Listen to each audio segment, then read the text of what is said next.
ఇది మే నెల 31 రోజులు ఉంటుంది.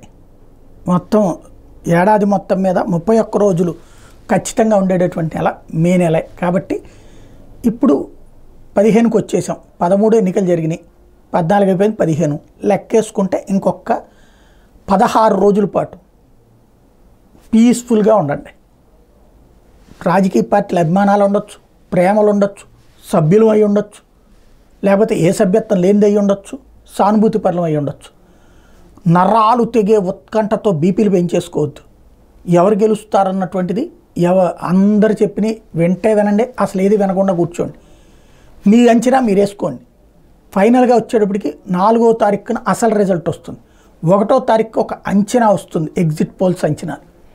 ఇప్పుడు ఆ ఎగ్జిట్ పోల్స్ని కూడా నమ్మడానికి సమస్య. ఎందుకయ్యా అంటే ఇంతకుముందు కనుక ఎగ్జిట్ పోల్స్లో తేడాలు బాగా కనబడతా వచ్చినాయి. ప్రీ పోల్ సర్వేలు అయినా సరే, పోల్ సర్వే అంటే ఇదివరకు ఒక మూడ్ అన్న తెలియజేసే, ఇప్పుడు ఏ పార్టీలకు అనుగుణంగా ఆ పార్టీలకు నడుస్తున్నటువంటి నేపథ్యం ఎగ్జిట్ పోల్స్ అయినా అంతే ఉండేటటువంటి అవకాశం. సరే పోనీ అప్పటిదాకానన్నా ప్రశాంతంగా ఉండండి, ఎవరి పని వాళ్ళు చేసుకోండి. ఈలోపు చేతనైతే వీలైతే సరదాగా 4 ఊళ్ళు చుట్టిరండి, దేశంలోని వివిధ ప్రాంతాలు తిరిగిరండి, ఎంజాయ్ చేయండి హ్యాపీగా.